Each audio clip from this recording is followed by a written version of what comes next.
नाव आहे RO system. Okay sir. RO ऐकायला सोपं वाटते, दोनच शब्द आरो. आरो म्हणजे काय तुम्हाला सांगता येईल? नाही शिकायचं ना, सांगा. दादा आपण सांगू शकता? आरो वॉटर फिल्टर वगैरे काय म्हणतात तिकडं? पाणी संयंत्र हा मराठी शब्द आहे. पाणी संयंत्र. आरो म्हणजे रिव्हर्स ऑस्मॉसिस सिस्टम.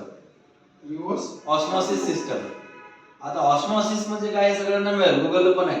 रिव्हर्स ऑस्मॉसिसचा जन्म कुठून झाला, का आलंय? रिव्हर्स ऑस्मॉसिस म्हणजे काय? उलट्या पद्धतीने प्रेशर देणे पंपाने.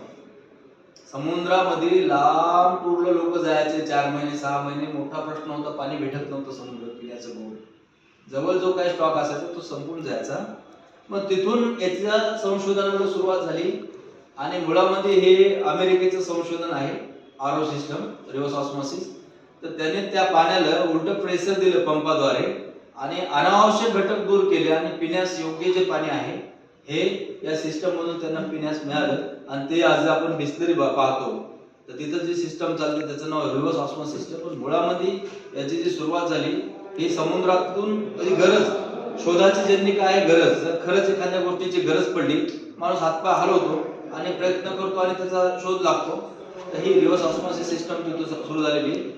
अगदी खराब पाणी, आज नालीचं पाणी आहे, मोठमोठ्या कारखान्याचं घाण पाणी आहे, त्या पाण्याला पुन्हा वापर आणण्यासाठी रिव्हर्स ऑस्मॉसिस सिस्टम काम करते, आरो सिस्टम काम करते.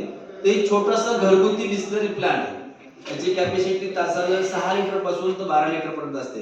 आजपर्यंतच्या पंपाची कॅपॅसिटी, मेम्ब्रेनची कॅपॅसिटी आणि दिवसाला अवरेजली 150 ते 240 लिटर पाणी आपल्या घरामध्ये ही एक छोटीशी सिस्टम पाणी फिल्टर बिस्लरी बनवू शकते आणि आपल्या एका फॅमिलीची जी तहान आहे भागू शकते.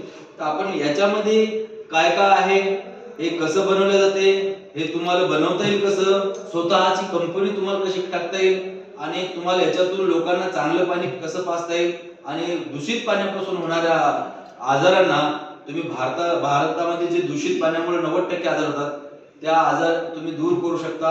परिणामी स्वतःसाठी काम होईल, देशासाठी काम होईल. आपण चला तर याच्या प्रत्येक, आज पहिला टॉपिक असेल आपला वायरिंग, याच्यामध्ये कशा पद्धतीचे जोडले जाते, त्याच्यानंतर पायपिंग, आणि आपण थेरिकल आणि प्रॅक्टिकल दोन्ही गोष्टी सोबत शिकू. आणि तुम्हाला काही न कळाल्यानंतर, प्रॅक्टिकल मधून काही नाही कळालं तर तुम्ही तो प्रश्न तसाच लिहून ठेवा, पूर्ण आपलं ट्रेनिंग झाल्यानंतर विचारू शकता. ओके.